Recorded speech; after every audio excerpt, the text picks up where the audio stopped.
Rohan, we are waiting. We are live, sir. Please.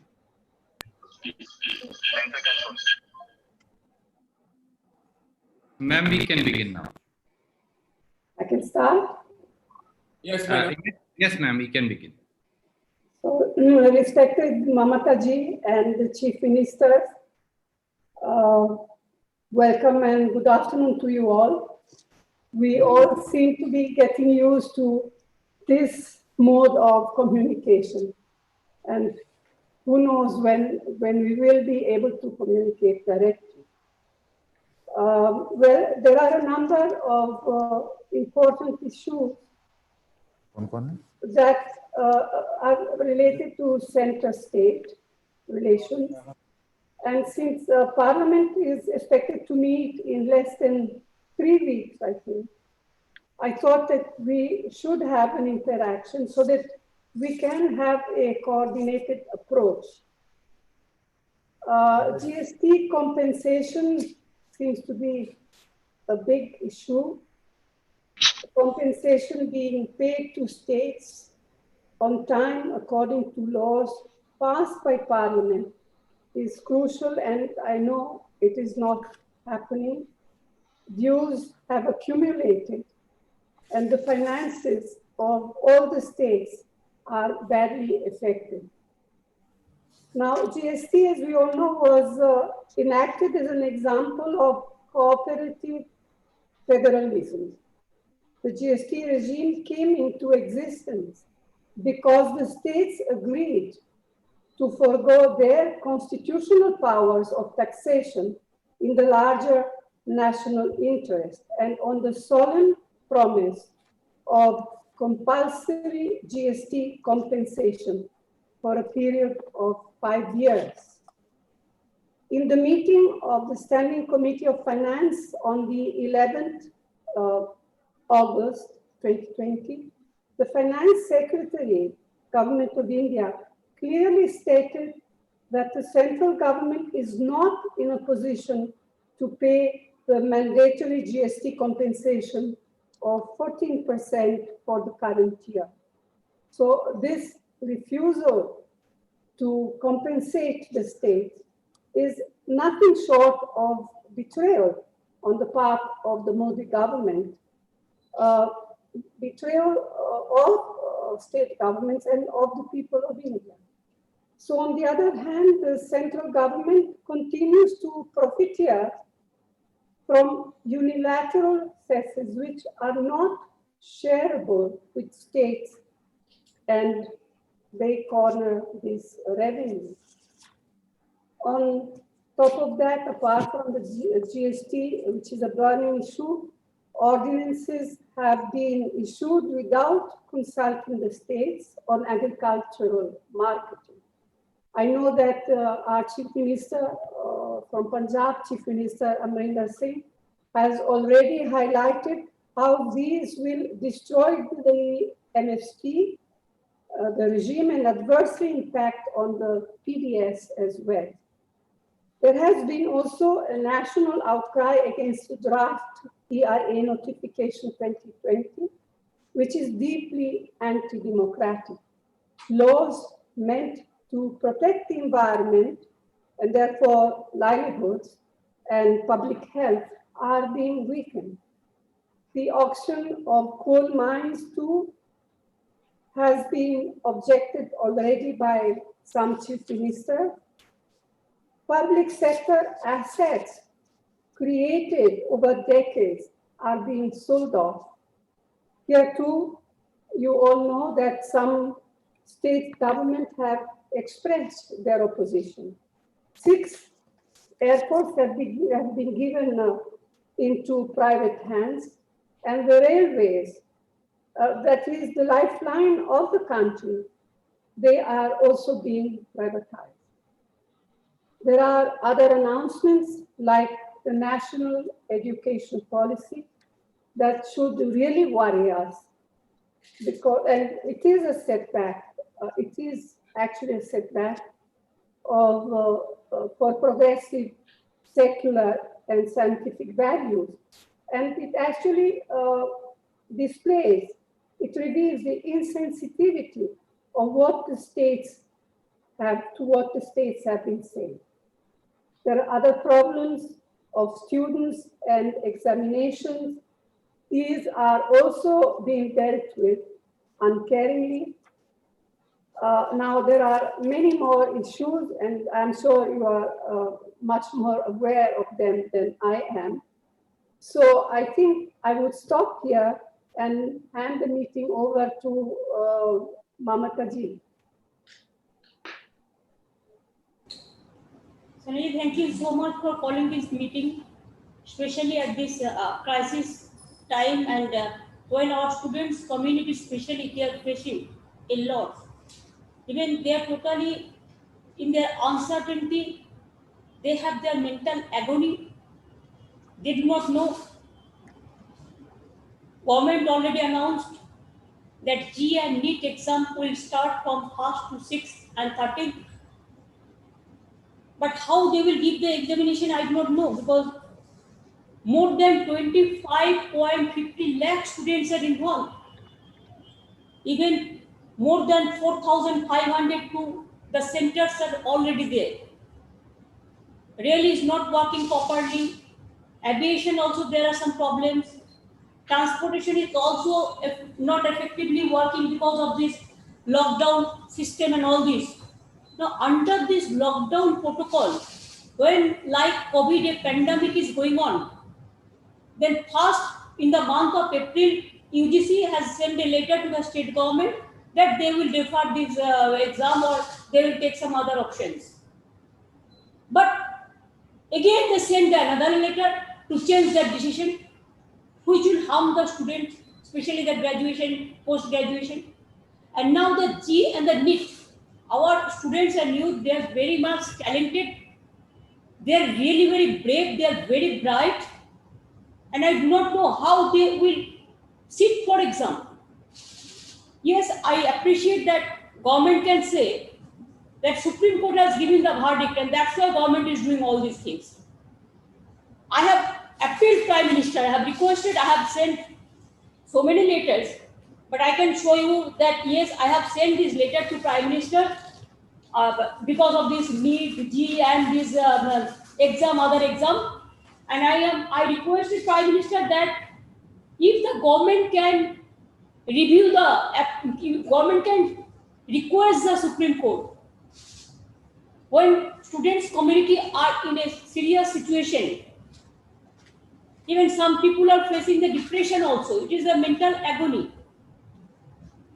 Then Government of India can appeal Supreme Court, Honorable Court to review the appeal so that students community they feel they are not being harassed or they are not being deprived or they are not going for the mental torture of depression, what is going on right now, whatever we are getting the information from the grassroots. And now that is the option is there. Even with the state government, especially Punjab, Maharashtra, this Jharkhand, Puducherry, then we have the Rajasthan, and also we have the other state government also. Whoever will support it depends on them. But whoever present is here today, we can also, if the law permits, we can discuss this matter with our senior advocates. There are so many important advocates they are always helping us, maybe Abhishek Singhvi or Kapil, or there are so many important advocates in this countries are there. So who are who are experts in this field, we may discuss the matter with them. And Bengal is there. If Punjab Chief Minister can take initiative, Punjab, Maharashtra, Jharkhand, Puducherry, Rajasthan and others, then we can also jointly appeal. It may be that Supreme Court may say that we have already given the direction.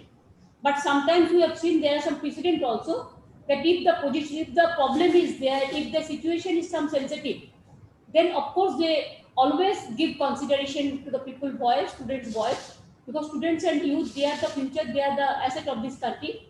So we also may appeal the Supreme Court if central government feel not to appeal, then we as a state government, because we are also elected government, this will be my request to all the state government. Let us do it together. Let us go to Supreme Court and let us request them to postpone it for the time being unless the situation allows students to sit for exam. And more than 25.50 lakhs, it is not a joke. Even G, there is a system for online exam, but medical, no. From where they will be coming, where they will be going, how they will be going. Even mentally also, they are not prepared for this. Now all the educational institutions are closed. So at this situation, that will be my first appeal to all of you. I am thankful to Saniaji for convening this meeting today, because it's a very serious issue. I thought what we discussed about COVID, this is also important issue. Education issue is a more important issue, and we stand by our student. We salute to our student and you, and we are stand by our students. Whatever they require the help, we are willing to do it. This is number one. Every chief minister must come forward and we must work together. Number two, what Soniaji said, 100% I can assure you, yes, we are fighting the battle. Whatever they are saying nowadays in the name of cooperative federalism, the state government is being bulldozed like anything. In every meeting, your chief ministers ask the other chief ministers, I raised my issue every time. Now state where the money will be coming? Our tax, we are giving to the central government. They are collecting from state government. Earlier, there is a planning commission.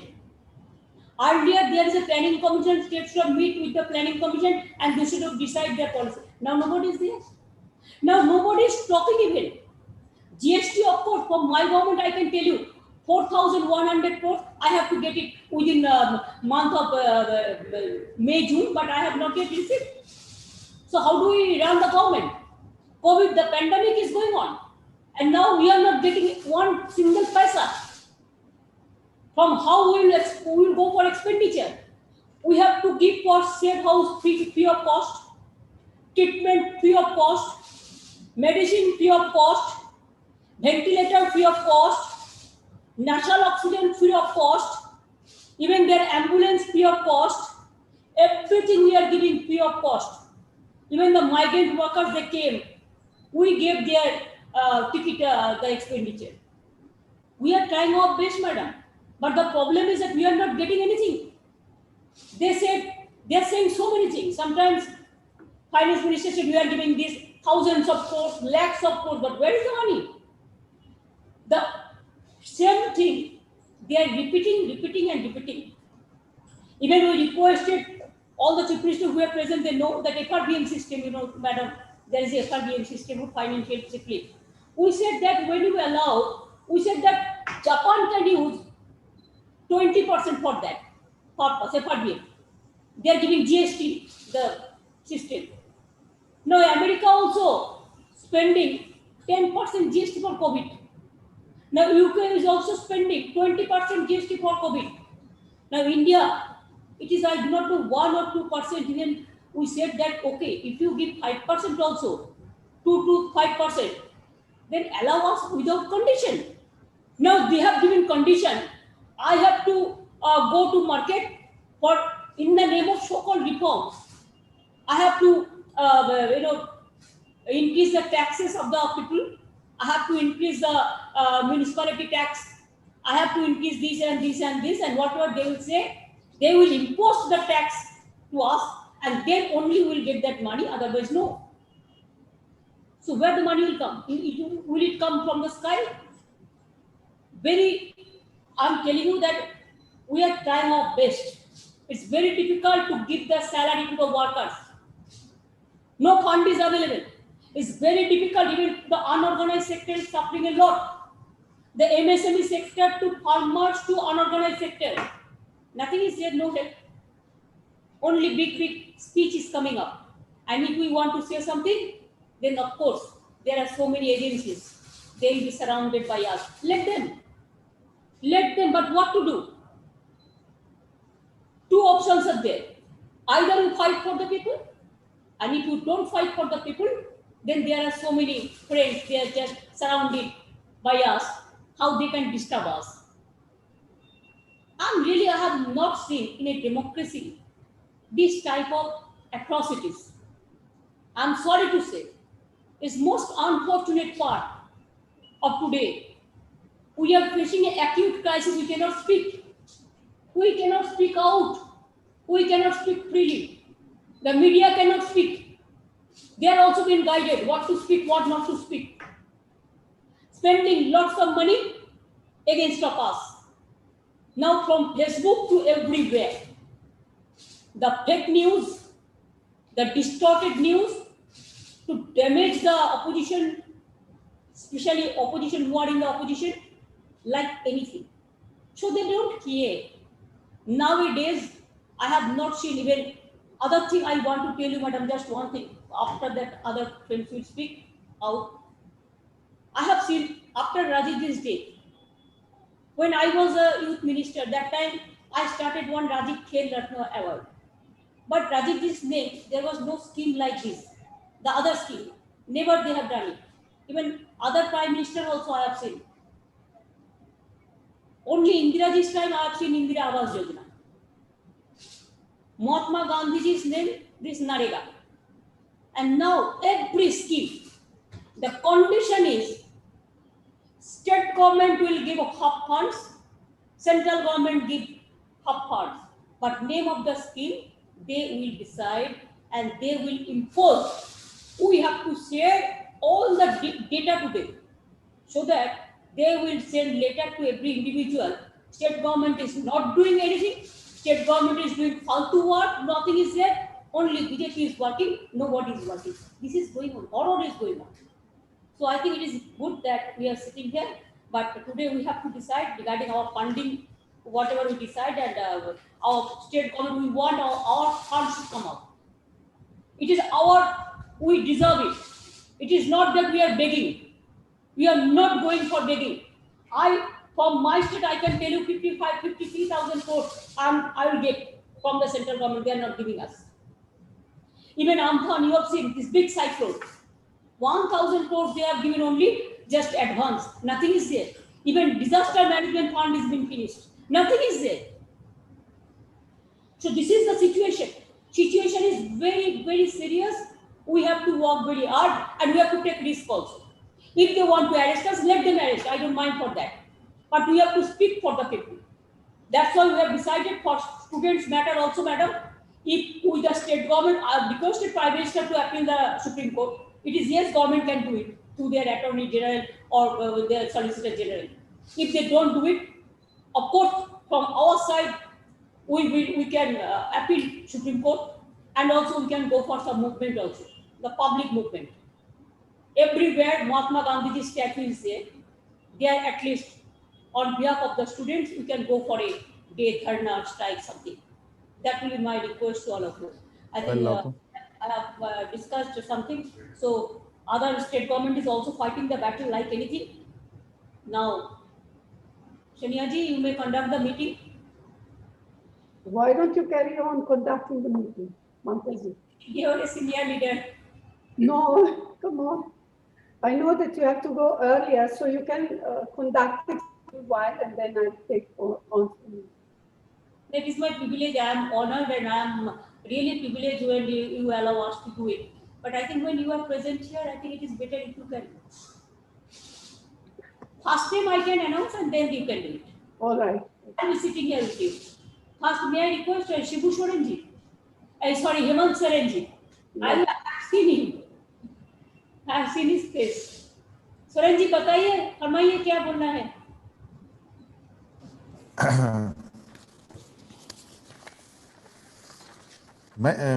मैं बोलूं? आप बोलिए. आपका पिताजी ठीक है ना? तबीयत ठीक है? हाँ बिल्कुल बिल्कुल मैम बहुत अच्छे हैं. He is now shifted to Medanta, Delhi. He is fine now.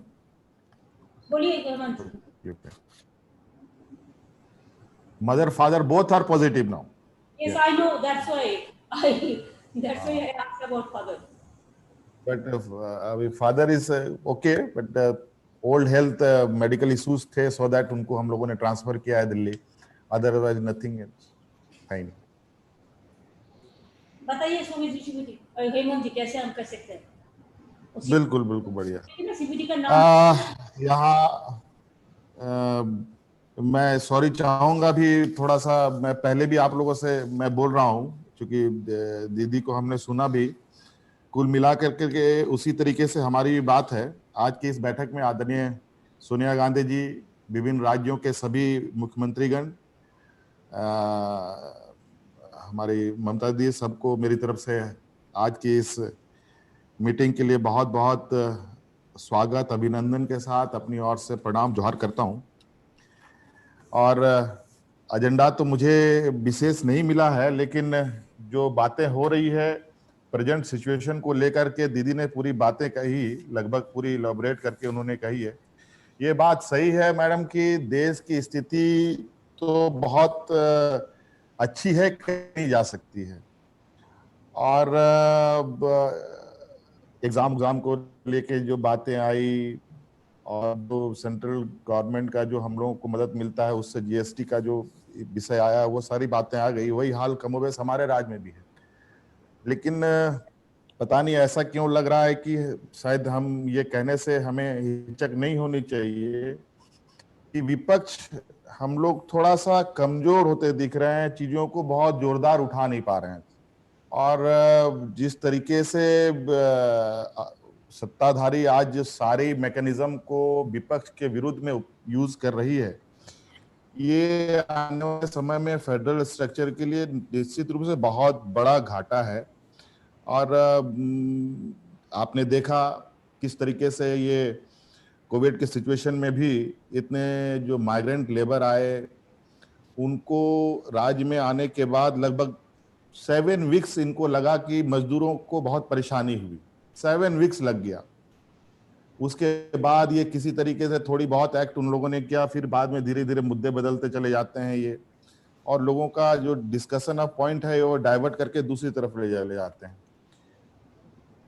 आज मैं जो फील कर रहा हूं, मुझे लग रहा है कि बहुत अंडरग्राउंड बहुत ज्यादा आक्रोश है, विशेषकर युवाओं में तो बहुत ज्यादा आक्रोश है। क्योंकि जिस तरीके से यहाँ पर जो उनके रोजगार छीने गए, उनके रोजगार चले गए, ये सभी अर्थशास्त्री टीवी में या अखबारों में लिखते हैं, उसको देखने के बाद पता चलता होगा कि देश की वास्तविक स्थिति बहुत अच्छी नहीं है। और आज मैं शुरू से इस बात के लिए प्रधानमंत्री जी के सामने फ्लैग करता रहा हूं, आज देश में अर्थव्यवस्था की जो हालत है, ये बात तो राज्य सरकार की तो बुरी हालत है ही। जब से जीएसटी इम्पोज हुआ उस समय से समझिए कि राज्य सरकारों की रीढ़ की हड्डी निकाल ली गई है। सारे डिसीजन अब केंद्र सरकार करती है, जो उनको देना है देंगे, जो नहीं देना है नहीं देंगे। अपने स्टेटों को, अपने जो उनके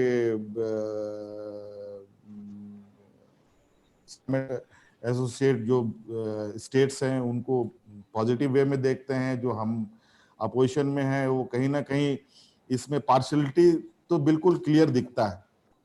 इसलिए मैंने कहा है कि ये जीएसटी जिस तरीके से केंद्र सरकार आज सारा बर्डन अपने ऊपर ले रखी है, क्यों नहीं राज्य सरकार को भी कुछ बर्डन मिले रिसोर्स जनरेट करने के लिए। आज जिस तरीके से रिसोर्स जनरेट करने के लिए जितने भी बेनिफिट कंपनीज हैं, उन सभी बेनिफिट कंपनी को ये देने पे लगे हुए हैं। और अभी सारी चीजों को ये कंपनसेट करने के लिए जिस तरीके से लगातार पेट्रोल डीजल में दाम बढ़ रहा है, इससे महंगाई तो घटेगी नहीं, महंगाई तो बढ़नी तय है। और ये कब तक कंपनसेट करके गरीबों के ऊपर, मजदूरों के ऊपर, आम जनों के ऊपर ये बोझ डालेंगे, ये समझ से परे है। जब इंटरनेशनल मार्केट में क्रूड ऑयल की कीमत इतनी बुरी तरीके से गिरी हुई है, तो आज हम देश के लोगों को इतने महंगे पेट्रोल डीजल क्यों दे रहे हैं? इसका मतलब स्पष्ट है, ये कहीं ना कहीं इन लोगों का एक अपना स्ट्रेटेजिकली मूव है, जिससे ये एक रिसोर्स जनरेट राज्य के लिए नहीं, देश के लिए नहीं, बल्कि अपने कुछ जो इनके कथाकथित लोग हैं, उनके बैलेंस शीट को सुधारने में लगे हुए हैं। जो मुझे जानकारी है, पता नहीं सही है कि गलत है, जो नमामि गंगे का जो सफाई अभियान चला, 6-7 हजार करोड़ का जो डिसिल्टिंग हुआ, उसमें तो अदानी ग्रुप्स ने ही किया। आज वो तो कोई पता भी नहीं कर पाएगा कि वो पैसा गया कहाँ। अब उसकी कोई जांच भी नहीं हो सकती है। इस तरीके से आज जो भी देश के अंदर लोग अगर थोड़ी बहुत कुछ एक्टिविटीज कर रहे हैं वो तो मनरेगा में कर रहे हैं। हमारे राज्य में तो मनरेगा को हमने बहुत जबरदस्त एक्सप्लोर कर रखा है, लेकिन उसके अंदर भी जो कुछ जो फॉर्मूलाज हैं उसमें थोड़ी सी लिबर्टी होने से और आसानी से हम लोग और तेजी से लोगों को जोड़ सकते थे।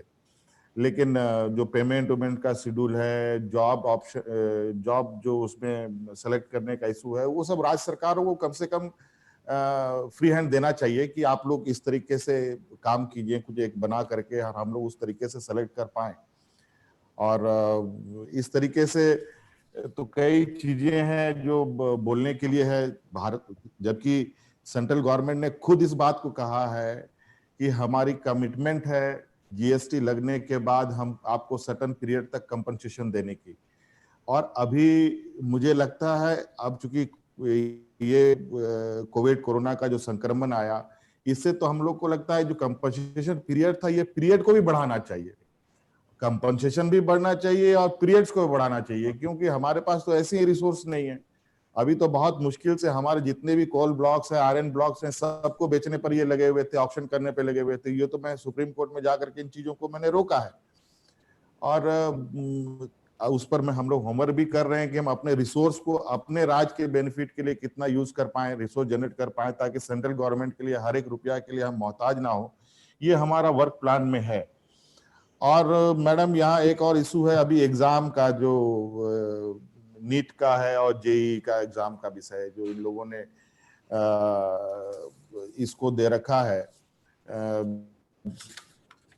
नेशनल एग्जाम क्या है, एनटीए को जो इन लोगों ने सपुर्द किया है एग्जाम देने के लिए, ये बात है सही है, एग्जाम होना चाहिए, इसके पक्ष में मैं हूं। लेकिन मुझे लगता है इट इज टू हरी। अभी बहुत सारी चीजें जो अभी हम लोग मुसीबत में फंसे हैं, अभी मुझे लगता है इसके लिए तो बहुत कुछ हमारे राज्य में तो स्थिति ये है कि हमारे राज्य में यूपी से भी बच्चे यहाँ एग्जाम देने आते हैं, बिहार से भी आते हैं, आस पड़ोस के राज्य के भी लोग यहाँ पर सेंटर डालते हैं। और मुझे जहां तक जो जानकारी मिली है, हमारे राज्य में तो मात्र 4-5 डिस्ट्रिक्ट्स को ही इन लोगों ने सेंटर बनाया है। मतलब हमारे यहाँ जो स्थिति होगी, डेफिनेटली सारे बसेस खोलने पड़ेंगे, सारे होटल्स खोलने पड़ेंगे, सारे ट्रांसपोर्टेशन सिस्टम ऑन करना पड़ेगा। और जो अभी कोरोना तो मेरे दरवाजे तक आ गया है, और उसके बाद जो बच्चे आएंगे, बच्चे अकेले नहीं आते इस एग्जाम में, बच्चे अपने पेरेंट्स के साथ मूव करते हैं, और खासकर जो गर्ल्स होती हैं और पेरेंट्स के साथ आती हैं, मतलब को एक नहीं डबल ट्रिपल करके वो लोग आएंगे, मतलब पॉपुलेशन बहुत बड़ा होगा, जिससे संक्रमण उस समय और ज्यादा होने की संभावनाएं भी होंगी। मुझे लगता है इसमें डिले करने के लिए और थोड़ी सरकार को कुछ फैसिलिटेट करे केंद्र सरकार, ताकि हम लोग बेहतर तरीके से इस एग्जाम को करा पाए। नहीं तो फिर जो जिस तरीके से इन लोगों ने हर चीज से पल्ला झाड़ा है, इस केस में भी ये पल्ला झाड़ेंगे और सारे राज्य सरकारों के मत्थे डालेंगे कि राज्य सरकार की जिम्मेवारी है। राज्य सरकार के पास ना वेंटिलेटर अभी हमारे पास उपलब्ध है, ना बेड उतना सफिशिएंट लोगों के लिए उपलब्ध है, ना हमारे पास वैसे रेस्क्यू सिस्टम हमारे पास इमीडिएट हम जनरेट कर पाए। तो है, समस्या तो है मैम, लेकिन इसके लिए हम लोगों को लगता है कि जॉइंटली कुछ प्रोग्राम बनाना चाहिए। मैं इसके पक्ष में हूँ। थोड़ा विपक्ष की आवाज थोड़ी बहुत कमजोर हमको महसूस हो रही है, और ये लोग तो जिस तरीके से आए दिन कभी सरकार को परेशान करो, कभी उस सरकार को परेशान करो, कभी इस विधायक को परेशान करो, कभी उस मिनिस्टर को परेशान करो, इसी में फंसा करके हम लोगों को माइंड डाइवर्ट करते हैं और हम लोग को इनके मेन मुद्दे से हम भटक जाते हैं। और इसलिए हम लोगों को थोड़ा सा उनके जो स्ट्रेटजिकली पॉलिटिकल डाइवर्ट है, उस पर भी एक कड़ा नजर रखते हुए हम लोगों को उनको हिट करने की आवश्यकता है। मुझे नहीं लगा, क्योंकि इन लोगों ने गलतियां इतनी कर रखी हैं मैम, कि अगर हम लोग सही तरीके से सही प्लेटफॉर्म पर बातों को रखें तो मुझे लगता नहीं है कि हम लोग इनको ये करें। अब जैसे इन लोग सब आत्मनिर्भर भारत के नाम पर जितने भी जो प्रॉफिट कंपनीज हैं, सबका प्राइवेटाइजेशन करने पे लगे हैं, खासकर रेलवे पर। रेलवे तो हुआ, रेलवे करने की वजह से कितने लोग अनएम्प्लॉय होने की स्थिति पर हैं, हो गए, और कितने लोग डायरेक्ट इनडायरेक्ट वे में बेरोजगार हुए, वो तो आप सब लोगों को मालूम है। अभी भेल, गेल, एनटीपीसी, सेल, इन सब को बेचने की इनकी तैयारी चल रही है। कैसे चलेगा? आखिर हम लोग किस और देश को ले जाना चाहते हैं? और वैसे भी अर्थव्यवस्था पे खड़ा होने के नाम पर तो कहीं मुझे दूर दूर तक तो दिखाई नहीं दे रहा है। इतने सरकार पैसे रिजर्व बैंक से निकालती है, आम लोगों को तो मिल नहीं रही, ना फैक्ट्री चल रही है, ना छोटे चल रहे हैं, ना मिडिल क्लास इंडस्ट्रीज चल रही हैं, लेकिन सेंसेक्स में इन्फ्लुएंस जरूर दिखता है। और ये कौन सा इकोनॉमिक है, ये मुझे समझ में आता है। कोई इंडस्ट्री चल नहीं रहा, रोजगार हो नहीं रहा, आखिर सेंसेक्स बढ़ कैसे रहा है? ये कहाँ का फॉर्मूला है? ये कौन अर्थशास्त्री बताता है? ये और जितने भी आज देश की स्थिति को बताने वाली संस्थाएं हैं, चाहे वो क्राइम रिपोर्ट हो, चाहे डेवलपमेंट ये हो, वो सारी संस्थाएं आज बंद हो गई हैं। कोई भी रिपोर्ट पेश नहीं हो रही है। किसी भी देश की स्थिति के बारे में पता ही नहीं चलता है कि कैसे हम लोग चीजों को आगे दिशा दे पाएंगे लोगों को। इसलिए थोड़ा सा हम लोग, मैडम आपने अच्छा पहल किया है, और हम लोग मजबूर भी हैं कि हम लोग मिल नहीं पा रहे हैं, लेकिन अब हम लोग को लगता है कि मिलने की भी, और या तो इस तरीके का कोई प्लेटफॉर्म बना करके हम लोग रेगुलर एक सीटिंग करें, ताकि हम लोग को इनके जो षड्यंत्र हैं इसको हम लोग मुंह तोड़ जवाब दे पाए मैडम। इसलिए, और इन्वायरमेंट ये का भी एक इशू से इन लोगों ने अभी जो नया ये किया है, मैं थोड़ा सा इसको मैं आपको फ्लैग करना चाहता हूं। इन लोगों ने एक जो नया अमेंडमेंट EIA का जो इन लोगों ने किया है, जो पब्लिक डोमेन पे इन लोगों ने रखा भी था, लगभग 20 लाख लोगों ने सजेशंस दिए हैं। इसमें जो मेजर इन लोगों ने चेंजेस किया है, पोस्ट फैक्टो इन्वायरमेंट क्लियरेंस का, मैडम ये तो डिजास्टर होगा राज्यों के लिए। आर्बिट्रेरी एक्सपेंशन जो मेजर प्रोजेक्ट्स हैं इनके जो हैं, और इंस्पेक्शन ऑफ पब्लिक, जो पब्लिक हियरिंग को इन लोगों ने खत्म कर दिया है। ये पूरी तरीके से मैडम हमारे लिए तो हमारे जैसे माइनिंग स्टेट्स के लिए तो बहुत बुरा है, और इनकी तो हमारी गिद्ध नजर पड़ी हुई है हमारे स्टेट में। मैं तो अपोज कर रहा हूँ, लेट अस सी, देखते हैं कब तक हम कर पाएंगे। लेकिन कहीं ना कहीं ये लोग कभी कभी डराने धमकाने का भी काम करते हैं। खैर, उससे कोई फर्क नहीं पड़ेगा, लेकिन हमें इन सब चीजों पर भी जो है बात रखनी चाहिए। तो इस तरीके के है मैडम, हम तो, और बातें बहुत है, लेकिन आप लोग सीनियर लोग हैं, आप लोग ज्यादा एसेस करते हैं, आप लोग देख रहे हैं, और बिल्कुल हम आप लोगों के साथ हैं। आप लोग बेहतर प्लानिंग कीजिए, और प्लानिंग होनी चाहिए और जोरदार होना चाहिए, मेरा ये मानना है। धन्यवाद ma'am. Mamta ji, Yes, madam, yes. I'm told that Uddhav Thackeray ji has to go Yes, yes. fairly soon, so perhaps he should speak and then the others. आप बोल दीजिए ना उद्धव जी। दीदी इजाजत है? आप बहुत बढ़िया फाइट कर रहे हैं। मैं तो करूंगा, लड़ने वाले बाप का लड़ने वाला बेटा हूं मैं। उद्धव भैया नमस्कार। नमस्कार नमस्कार हेमंत जी। सोनिया जी, पहले तो मैं आपका अभिनंदन करना चाहता हूँ, फिर से आपने पार्टी की कमान संभाली है, और बहुत सारी शुभकामनाएं देता हूँ आपको। आज का जो विषय है, मैं नहीं मानता कि जितने सारे हमारे साथी मुख्यमंत्री जी हैं, किसी का भी मत इससे अलग होगा। सब सारे एक ही स्थिति से गुजर रहे हैं, और लड़ाई तो चल रही है। हेमंत जी, पहले जैसे आपने जो बात कही, हमें तय करना चाहिए, अभी एक बात तय करना चाहिए, डरना है कि लड़ना है। बिल्कुल बिल्कुल। पहला ये तय करो, नहीं तो ये हमारी चर्चा होती रहेगी, मिलते रहेंगे, चाय पीते रहेंगे, जो भी कुछ, जहाँ आपके यहाँ आएंगे तो आप जो खिलाएंगे हम खाएंगे, हमारे यहाँ आएंगे तो सही बिल्कुल बिल्कुल। इसमें कोई मतलब नहीं है। लड़ना है तो लड़ना है, फिर जो होगा होगा। और हमारा तो यही है, सत्यमेव जयते। ऐसे कभी ये नहीं कि आज तक कभी सत्तामेव जयते नहीं है, सत्यमेव जयते है। तो लड़ना है तो लड़ना है। आम आदमी क्या होता है, आम आदमी की ताकत सबसे बड़ी होती है, उसका आवाज सबसे ऊंचा होता है, और वो अगर कोई दबाने की कोशिश करे तो उसकी आवाज उठानी चाहिए, और वो हमारा कर्तव्य बनता है। खैर, दो तीन मुद्दे जो मेरे पास आए हैं, एक तो जीएसटी की बात, दीदी आपने जो कही वही सारी लोगों की स्थिति है। लगातार ये जो पूंजी है बढ़ती जा रही है, दिन ब दिन एक एक महीना जैसे आगे आगे निकल जा रहे हैं। केंद्र से आने की जो जितने पैसे हैं उसमें बढ़त हो रही है, लेकिन मिल नहीं रहा है। मैंने आज जानकारी ली, बीच में हम क्या करें, खत लिखते रहते, पत्र लिखो, और जब भी हमारी वीडियो कॉन्फ्रेंस होती है, आपने देखा होगा, मैं कोशिश करता हूं कि हमारे जितने बाकी सारे दुख है वो वहां मैं नहीं कहता हूं। जो भी कोविड के बारे में होता है मैं कोविड के बारे में कहता हूं, अन्यथा बीच में हम खत तो लिखते रहते हैं। कभी जवाब आता है, कभी आता नहीं। जवाब आता है तो भी पैसे कभी आते, अप्रैल से तो शायद आए भी नहीं है। तो ये स्थिति आज के दिन हमारे सबकी है। लड़ तो सभी रहे, कोविड के साथ लड़ रहे हैं, अपनी ही सरकार है, ऐसे नहीं हम विपक्ष में। विपक्ष का मतलब क्या है?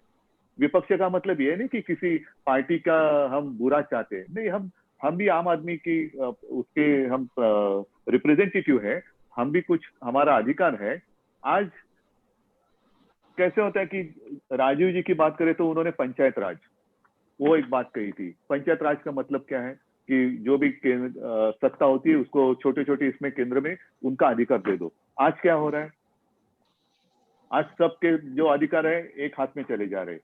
फिर हमारी स्टेट गवर्नमेंट जो है, हमारा राज्य सरकार का मतलब क्या है? क्या कभी आगे जाकर ऐसे हो जाएगा कि राज्य सरकार की जरूरत ही नहीं रहेगी, एक ही व्यक्ति देश चलाएगा और हम खाली हाँ में हाँ मिलाते रहेंगे? ये नहीं होगा। फेडरल स्ट्रक्चर जो है वो उसको डॉक्टर बाबा साहेब आम्बेडकर जी ने उसको ध्यान में रखकर हमारी घटना बनाई है, और उस घटना में जो भी अधिकार सबको दिए हैं उसका अगर हम आदर नहीं करेंगे तो फिर हमारे यहाँ डेमोक्रेसी है कहाँ? तो डेमोक्रेसी की बात अगर हम करें तो डेमोक्रेसी में सबसे ऊंचाई पर है हमारी घटना, और उसमें फेडरल स्ट्रक्चर की जो बात की गई है उसको तो उसकी रक्षा करना, सरकार चलानी, हम सरकार को चलाना हमारा कर्तव्य है, लेकिन घटना का रक्षण करना वो भी काम है। तो इसीलिए जीएसटी के बारे में भी मुझे ऐसा लगता है कि क्या उसके ऊपर भी फेर विचार होने की आवश्यकता है कि पहला जो एक स्ट्रक्चर था, हो सकती है कुछ बात हो सकती है कि अगर कुछ बदलाव लाए, अच्छा भी हो सकता है, बदलाव लाए तो गलत भी हो सकता है। अगर गलती हो सुधारी भी जानी चाहिए, सुधारने की आवश्यकता हो तो उसको स्वीकार कर आगे जाना चाहिए। तो एक बात तो मैं मानता हूं कि केंद्र से पैसा कितना आना बाकी है वो तो है, लेकिन क्या ये जो स्ट्रक्चर पहले था वो और आज का जो है इसके बीच में कुछ रास्ता निकलना चाहिए कि पहले था वो सही था? इसके ऊपर भी हमें सोचने की आवश्यकता है। एग्जाम की अगर बात करें तो मैंने तो शायद मई एंड या अप्रैल जून में हमने डिसीजन लिया, जो फाइनल ईयर है जितने सेमिस्टर हुए हैं उसको एग्रीगेट कर मार्क्स दिए जाए, और हमने कभी ये नहीं कहा कि हम एग्जाम नहीं लेंगे। लेकिन जून महीने की अगर हम बात कर रहे थे, मैं कर रहा हूं, तो जून की स्थिति और आज की स्थिति, आज तो ये खतरा बड़ा है। और हमारे शहर में ठीक है, हमारे मुंबई में तो हमने कंट्रोल करने की कोशिश कर रहे हैं, काफी कंट्रोल में आ भी गया है, लेकिन और कुछ जगह वो फैल रहा है, कोरोना थोड़ा फैल रहा है। तो जून से आज की बात करें तो आज ज्यादा फैला हुआ है। तो जून में अगर हम परीक्षा लेने की स्थिति में नहीं थे तो आज ये जब संकट बढ़ गया तो हम कैसे परीक्षा ले सकते हैं, एग्जाम कैसे ले सकते हैं? और इसीलिए हमने स्टेट गवर्नमेंट ने डिसीजन लिया कि जितने सेमिस्टर हुए उसको एग्रीगेट कर मार्क्स दिए जाए। बच्चों का जो भविष्य है उसके साथ खिलवाड़ नहीं होनी चाहिए और रुकावट भी नहीं होनी चाहिए, इसलिए हम उनको पास कर देंगे, और बाद में जब भी संभव हो हम एग्जाम जरूर लेंगे। और अगर किसी बच्चे की ऐसी धारणा होगी कि अरे नहीं एग्जाम होता तो मैं ज्यादा अच्छा परफॉर्मेंस कर सकता था, तो वो उसकी मर्जी, वो उस एग्जाम वो दे सकता है। फिर एग्रीगेट किए हुए मार्क्स और एग्जाम में मिले हुए मार्क्स चुनना उसका काम है। तो मैंने पहले कभी ये नहीं कहा कि हम एग्जाम नहीं लेंगे, लेकिन आज के दिन ये स्थिति नहीं है। और जैसे कई बाहर के देशों की ओर हम देखें, मैंने बीच में खबर पढ़ी थी, यूएस में उन्होंने स्कूल खोल दी और ऑलमोस्ट 97,000 बच्चे, 1 लाख के आसपास वो संक्रमित हो गए। क्या करेंगे ऐसे अगर स्थिति हमारे यहाँ आ गई तो? हमने उद्योग तो मई महीने में ही शुरू कर दिए। आज भी हमारे यहाँ जो इलाका है, जो सबसे डेंस पॉपुलेटेड एरिया है, मुंबई से लेकर पुणे तक, वहां हमने लॉकडाउन है जरूर है, लेकिन आहिस्ते आहिस्ते हम इसको खोलते जा रहे हैं। Mission begin again. Mission begin again. तो आहिस्ते आहिस्ते खुलने के वक्त शायद कुछ लोगों को ऐसे लगता होगा कि हम काफी स्लो जा रहे हैं। स्लो ठीक है, वो टॉर्टोइज और वो खरगोश, उसकी तो कहानी सबको पता है।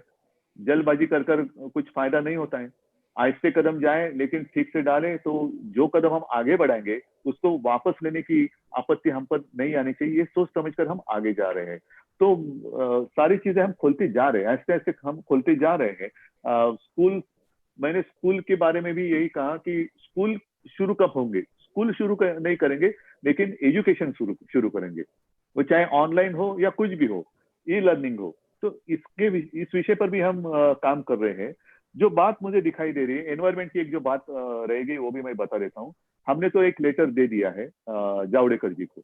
वैसे तो आदित्य ने 2-4 दिन पहले ही प्रधानमंत्री जी को लेटर दिया है एजुकेशन के बारे में, और उसमें आदित्य ने लिखा है कि ये जो एजुकेशन एकेडमिक ईयर है, जैसे फाइनेंशियल ईयर वो आगे बढ़ा है, तो एकेडमिक ईयर भी क्या हम जनवरी से शुरू कर सकते हैं?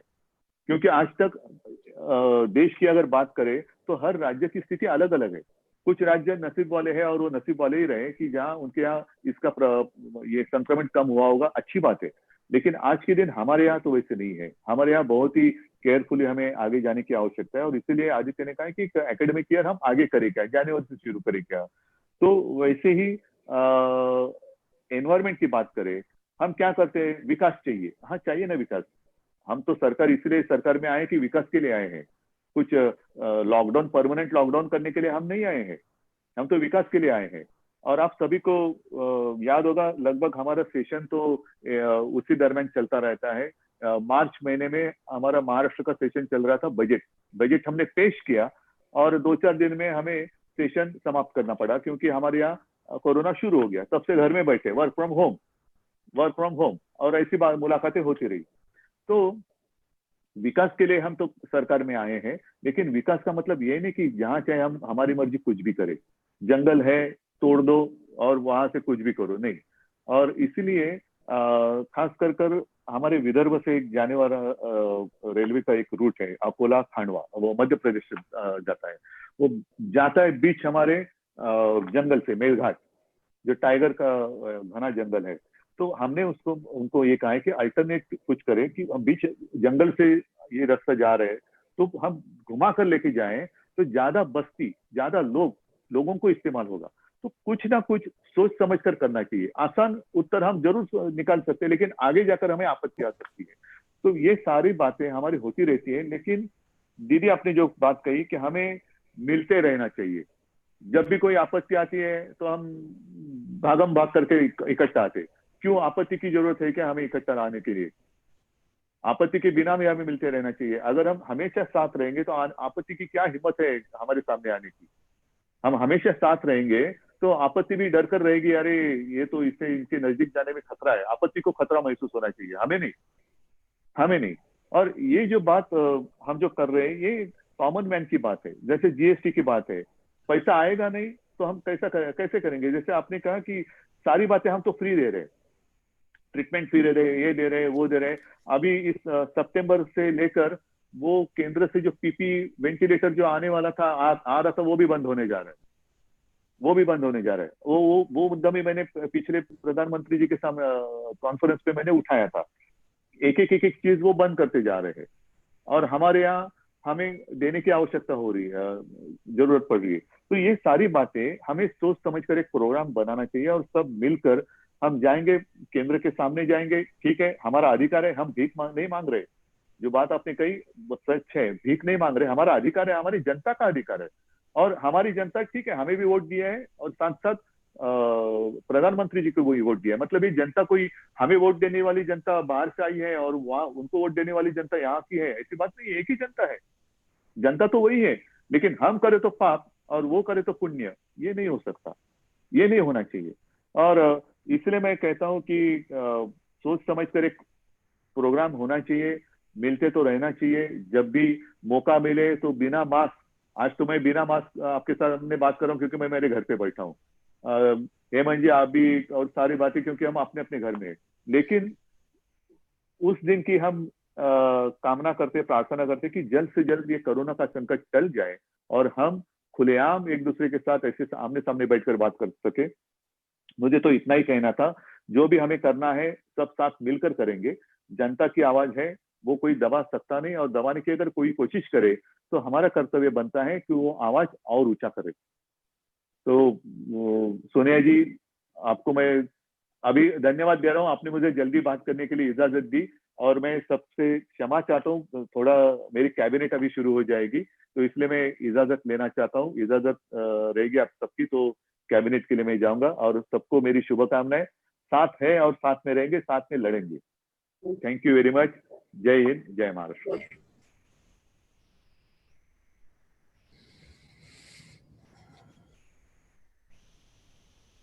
सुनिए जी, ये बात तो ठीक कहा है कि हम लोग ने प्रोग्राम हमको लेना जरूरी है कि किसी को भी स्टेट में कोई प्रॉब्लम होता है, दिक्कत होता है, कोई भी पॉलिटिकल पार्टी को, एक क्या करते हैं, पूरा चीज को डाइवर्ट करके सबको अलग अलग करके रख देते हैं। But we must raise our one voice, नहीं तो देश में क्या होगा, और कोई पॉलिटिकल पार्टी रहेगा ही नहीं।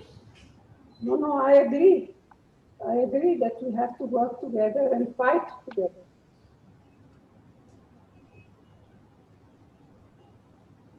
अभी तो आपका पार्टी को No, it should be Amrinder ji. Good afternoon. Yes, good afternoon. Good afternoon, ma'am. Fellow chief ministers, good afternoon. Good afternoon. Ma'am, I think shuru kare, as the root of all evil is this COVID, and the COVID situation is bad. It's getting worse. जैसे मैंने आपको बताया था that we are likely to reach a peak by mid to end September, and आज हमारे 44,000 cases हैं जो हो चुके हैं, जिसमें से 29,000 have been cured and sent back. But this 44,000 is likely to go up to 110,000 by the 18th, according to our doctors team that is handling this situation. I'm worried more about this case of deaths. We have had 1,178 deaths, 49 yesterday. And the possibility is that the predictions are that up to 3,000 we will go by this mid-September. Now, in a scenario like that, when we are going to peak, what my colleagues from Bihar and Jharkhand and Maharashtra and Bengal have said, we are in the same scenario. We are today in a situation where the finances of our states are completely down.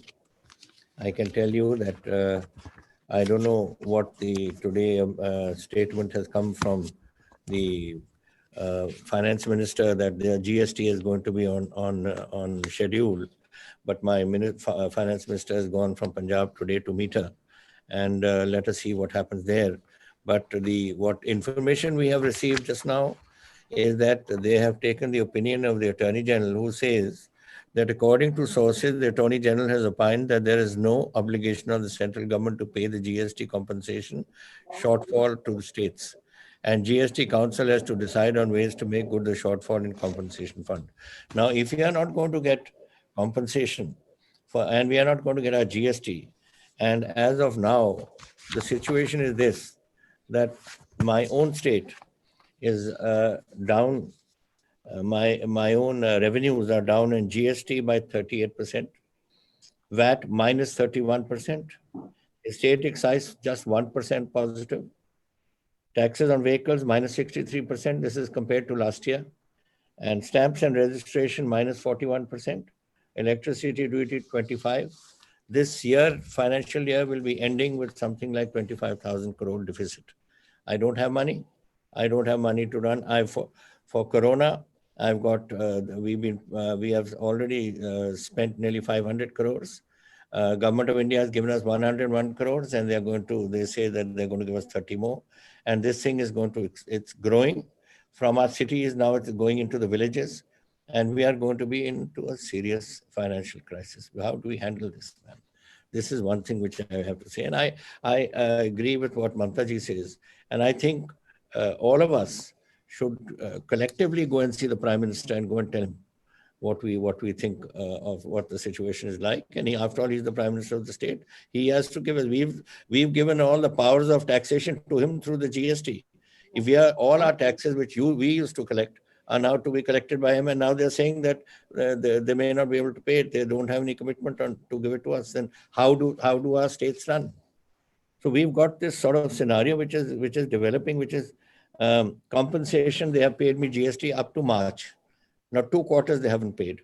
So we've received 6,900 up to March, and in these last 2 quarters we are due 7,000 crores. That's not paid, and I don't know when they're going to pay it according to their commitments, which they're making.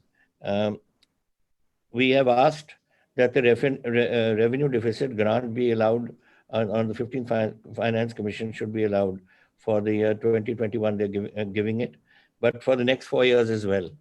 That they're not agreeing to. The government of India should provide liberal finance assistance for the decrease in revenue collection for COVID-19. That they're not agreeing to.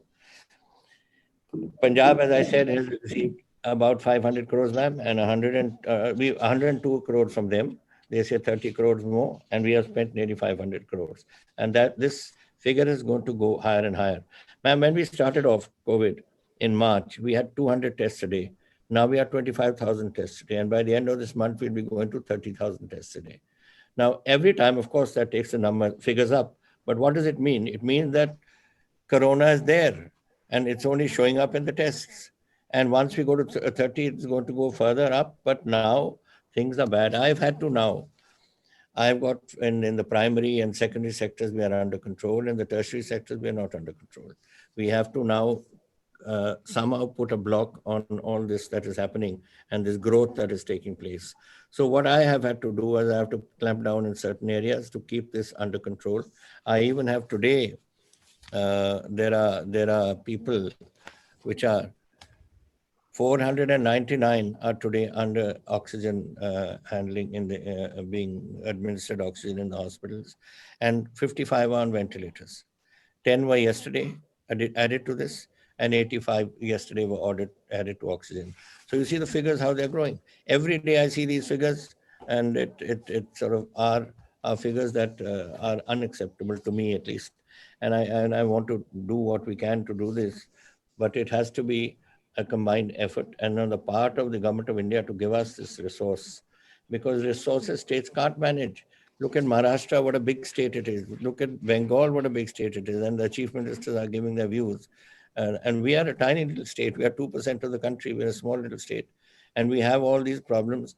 And these problems are continuing because, ma'am, I'm getting people coming in from overseas. I'm getting people coming in from other states which are infected. I'm getting nearly 8,000 vehicles which are moving into Punjab every day. And my figures are going up and up and up because of this. Spread is taking place. And I don't think the government of India seems to be at least interested in the least in what we are doing or what we are. I've written to the Prime Minister, I've written to the Home Minister, I've written to everyone who matters, and that is it. We have never had a reply on this issue. That's the financial situation. Our finance minister is constantly in touch with Mrs. Sitaraman, and there also we are not getting any commitments. So these are the things we have to do, ma'am. This is something that I think if we combine, do it. And as Mamta ji has suggested, another thing on education. Now, education is a problem for us, ma'am. We have in schools, what we have done is that anyone who has passed the pre-exam, for instance, we are promoting them. We are not getting them there. The reason is very simple. If in September I'm going to touch a peak, how can I get my schools to open? How can colleges function? We have written to the Prime Minister 3 times on this issue of University Grants Commission being told to hold the other college exams, to delay them or to let the students be passed. We are told no. Now, I think if, as Mamta ji has suggested, all of us states take this up combined with the Supreme Court and fight it out there.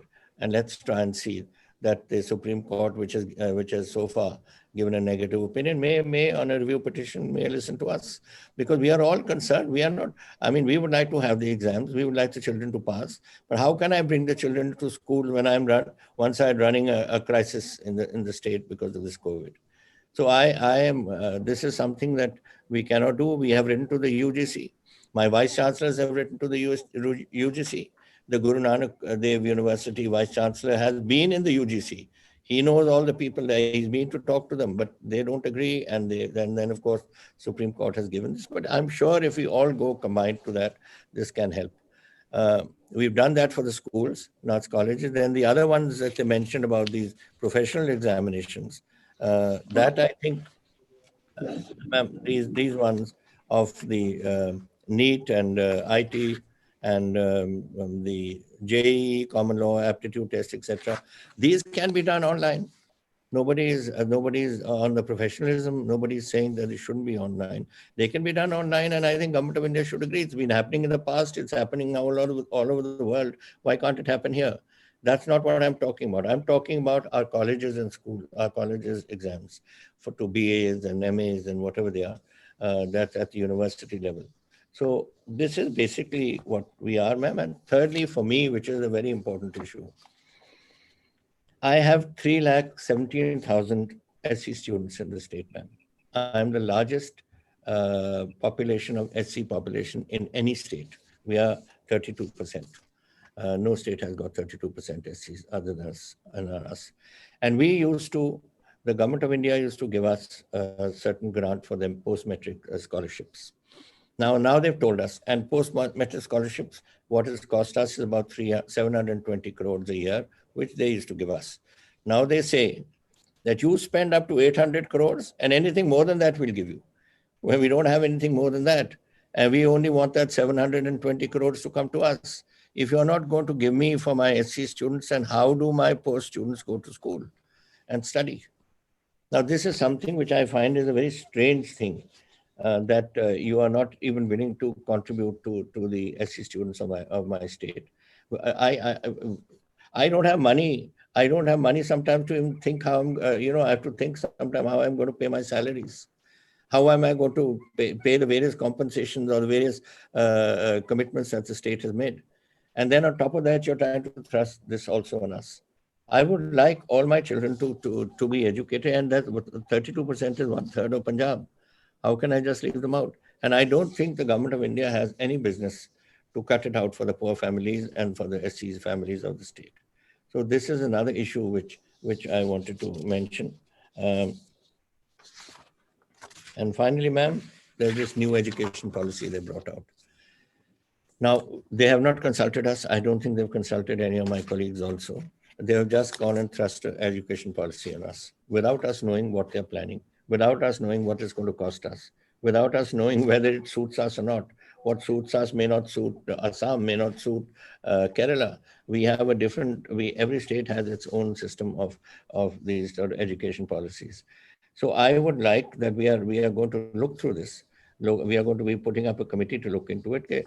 When you trusted in us, what is the impact it's going to have on our education? What's the impact it's going to have on our finances?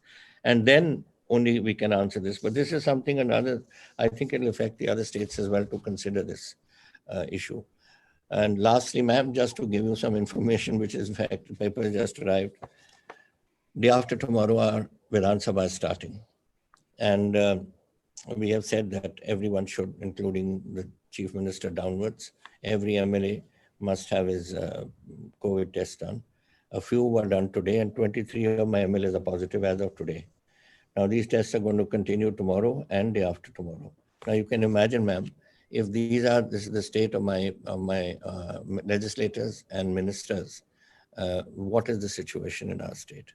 So therefore, it is my request to you that I think we should collectively meet and go and see the Prime Minister and request our colleagues from other states, not from our party, like Thackeray ji and Hemant ji and also Mamta ji, to come along with us and let us force this issue and inform him that we are not asking for anything out of the moon or out of the blue. We are asking for something which we think every state must get, their states too and our states too. And so that we can at least move forward and try and get over this crisis which has engulfed us all. Thank you, ma'am. Thank you. Amarendra ji, just 1 minute, Madam Sonia जी.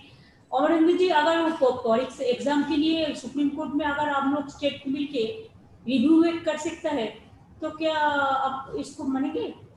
हाँ, मैं तो आपके साथ चलूंगा. We'll go to the Supreme Court.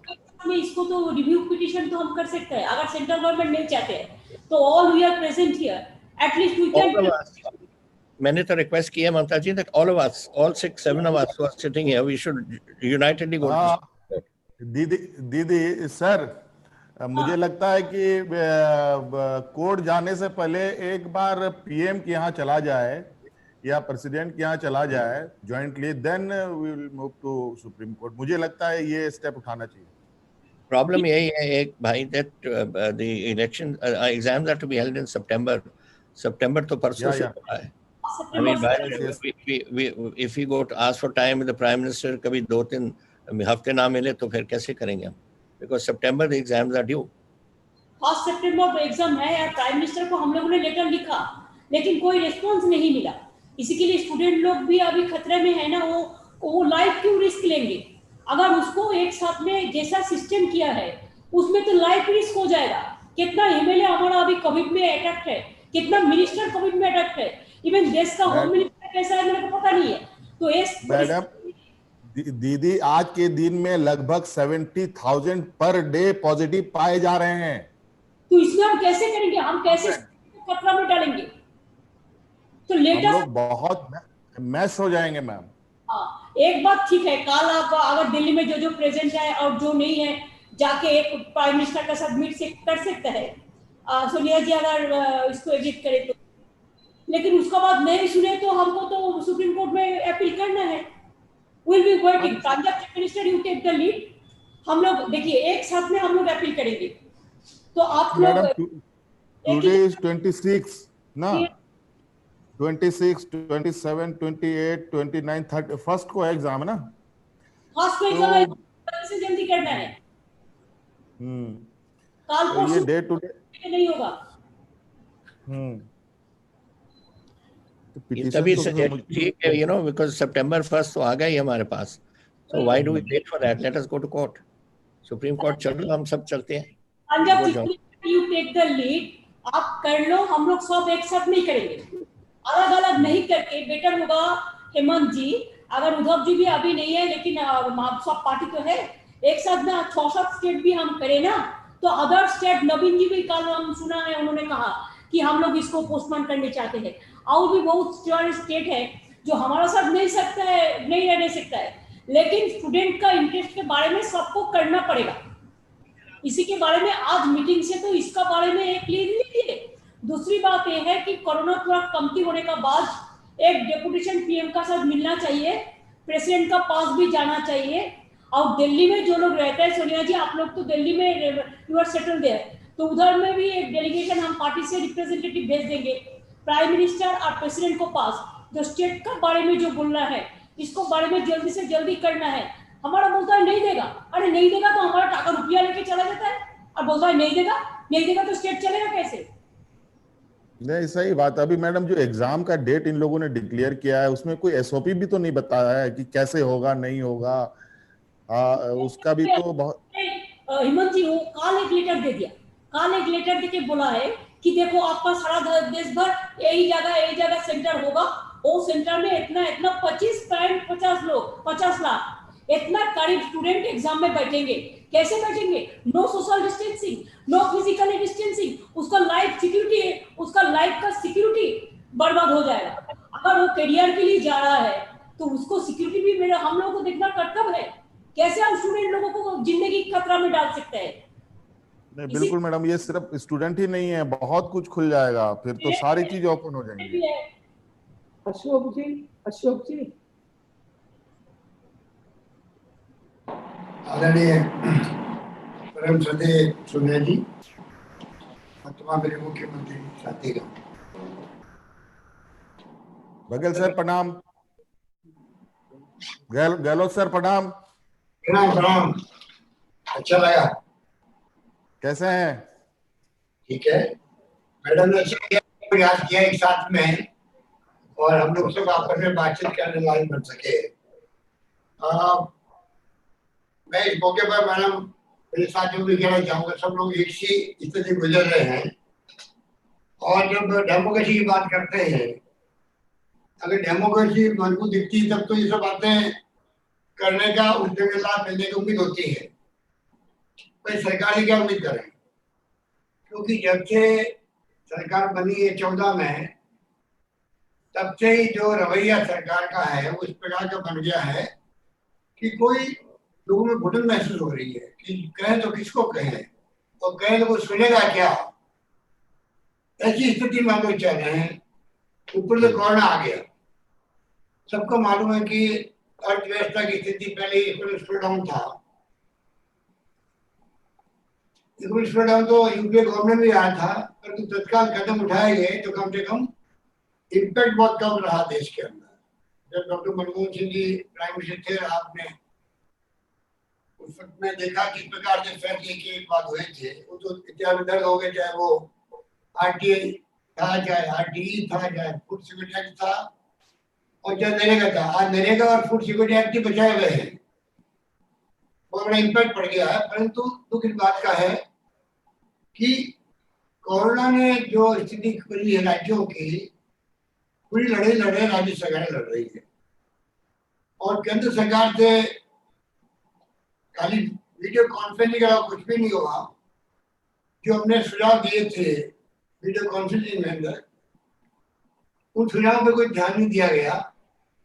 और तो जो 20 लाख करोड़ का पैकेज घोषित किया गया, वो भी खाली एक प्रकार से लोन ड्राइवन थे, लोन के आधार पर है, जिसका कोई इम्पैक्ट नहीं है, कोई ग्रांट नहीं है, सब्सिडी नहीं है। और मैं समझता हूँ कि राज्यों की स्थिति बिगड़ती जा रही है। जो हमने वादे किए थे जनता से, तो बजट पेश किया था, कमिटमेंट हमारे थे, सबको मालूम है कि इसके कारण से रेवेन्यू 40% मुश्किल से रह गई है राज्यों की। और बिना केंद्र के सहयोग से राज्य सरकारें जो कमिटमेंट पूरा कर नहीं सकती। हमें अपने बजट जो बनाया हुआ है उस पर कटौती करनी पड़ रही है। ऑस्टेरिटी मेजर हमारे उठा रहे हैं। लॉकडाउन लंबे समय तक चला, उसके कारण भी स्थिति बिगड़ गई। सब जगह दुकानें हो, व्यापार हो, इंडस्ट्री सब बंद हो गए। वक्त लगेगा कि श्रमिकों के अलग प्रॉब्लम्स हैं, रेवेन्यू रिकवर होने में वक्त लगेगा। तो तमाम मेरे पूर्व साथियों ने जो बातें बनाई है वो हकीकत में है कि आज जीएसटी जो वादा किया हुआ केंद्र सरकार का, आज हमारे स्टेट में करीब 6,990 करोड़ रुपए बकाया हो गए हैं और उसका कोई जवाब नहीं है। कोई हमने 25-30 लेटर लिखे होंगे प्रधानमंत्री जी को, जवाब आते नहीं है वहां से। अगर कोई मुख्यमंत्री पत्र लिखे जो जवाब ही नहीं आए तो हम फिर क्या उम्मीद कर सकते सरकार। जो वादे किए गए थे जीएसटी को लेके वो पूरे हो नहीं रहे हैं। हम तो मांग कर रहे थे 5 साल और बढ़ाया जाए। मांग किससे करें जब जो अभी जीएसटी मिलनी चाहिए हमें मंथली, वो भी नहीं मिल पा रही है। हमने मांग की थी कि बोरोइंग जो मिलती है, जो हमारे संविधान में लिखा हुआ है, जीडीपी का हम क्या देते 3% की बजाय 5% मिले स्टेट जीडीपी का। एलो किया पर सरकार ही लगा नहीं, जो सरकार कभी पूरी नहीं हो सकती। हमने एक सिंपल मांग करी मॉनिटोरियम की कि राज्य सरकार में जो कर्जे हैं भारत सरकार की एजेंसियों के, पावर फाइनेंस कॉर्पोरेशन है या अन्य एजेंसी हैं, खाली 6 महीने का मॉनिटोरियम चाहिए, उसकी परवाह नहीं करी गई। आरबीआई देती है वेरियस लिमिट्स में एडवांस देती है, हमने कहा खाली ब्याज मुक्त कर दो कोरोना के अंदर, उसकी परवाह नहीं की गई। अभी स्थिति ऐसी बन गई राज्यों की कि लिक्विडिटी की प्रॉब्लम आने लग गई। किस प्रकार हम तनख्वाह चुकाएंगे टाइमली, वो सवाल हमारे सामने खड़ा है। और तो जो सीएसएस की स्कीम होती है, सेंट्रल स्पॉन्सर्ड स्कीम, उसमें जो पहले फॉर्मूला था वो बदल दिया गया। जो पहले आराम से पैसा मिलता था तो हम भी अपना पैसा लगा करके खर्च करते थे। अब उन्होंने जो फॉर्मूला बदला है वो निर्वेश कर दिया है। उससे और ज्यादा मुसीबत पैदा हो गई कि राज्यों में सीएसएस के काम जो है वो हो नहीं पाएंगे। और तो और जो हिस्सा मिलता केंद्रीय करों में हमें मृत्यु के कहते हुए कि उसमें इस 1 महीने में 800 करोड़ की कमी आ गई 1 महीने के अंदर। तो सोच सकते हैं अगले महीने में क्या होगा। तो चारों ओर से हम लोग घिरे हुए हैं और सरकार को तो परवाह इन बातों की है नहीं, सरकार को परवाह है सरकारें गिराए कैसे। जैसे उन्होंने कर्नाटका में खेल खेला, मध्य प्रदेश में खेल खेला, राजस्थान की बारी आपके आशीर्वाद से बच गए हम लोग। पर जो सुनते रहते हैं कि महाराष्ट्र हो, चाहे वो छत्तीस अपने झारखंड हो, चाहे वो कोई राज्य हो, उनकी बारी कैसे लगे। जब हम ये बातें सुनते हैं तो आप सोच सकते हैं कि इसमें क्या होगा। इन स्थिति में हम लोग चाह रहे हैं जो बहुत ही चिंता का विषय बना हुआ है। मैडम, सरकार को परवाह नहीं है कि चाहे कितने एक्सपर्ट कोई बात कह दे देश के अंदर, इकोनॉमिस्ट कुछ भी कह दे, आरबीआई के गवर्नर है वे कुछ भी कह दे, और तो पीएम के जो एडवाइजर थे इकोनॉमिक के, उनकी अपनी राय आ गई, पर फिर भी सरकार को कोई चिंता ही नहीं है, कुछ पता नहीं। आर्थिक व्यवस्था को लेके लोगों को विश्वास ही खत्म हो गया। सरकार कोई उसके बारे में विचार नहीं कर रही कि सोच भी नहीं कि क्या होगा राज्यों का। स्थिति बड़ी विकट होती जा रही है और हर फैसले उल्टे हो रहे हैं। पेट्रोल डीजल के दाम, मेरे पास आंकड़े हैं किस प्रकार से एक्साइज ड्यूटी बढ़ाई जा रही है लगातार, सेस और सरचार्ज बढ़ाए जा रहे हैं, और $115 प्रति बैरल से लगा करके $19 पे आ गए। तभी लगातार प्राइस बढ़ रही है। पूरा पहले केंद्र सरकार ले रही है, डिविजनल पूल जो होता है राज्यों को मिलने वाला, उन पर कटौती हो रही है। इस प्रकार से स्थिति बन गई है। तो ये स्थिति में हम लोग चल रहे हैं, और कोरोना में जो काम किया वो बेमिसाल किया राज्य ने, इसमें कोई दो राय नहीं। आपके आशीर्वाद से हम लोगों ने भी यहाँ पर सोशल कमिटमेंट भी पूरा किया, हेल्थ एक्सपेक्ट बढ़ाया हम लोगों ने, और आज स्थिति है कि राजस्थान वो राज्य जहाँ पर पॉजिटिविटी की रेट जो है 3.38% है, और जो सबसे अच्छी रेट है यहाँ पर। बाकी जगह नेशनल लेवल पर 8.78% है। फर्टिलिटी रेट जो है राजस्थान 1.34% है, जो सबसे कम है देश के अंदर।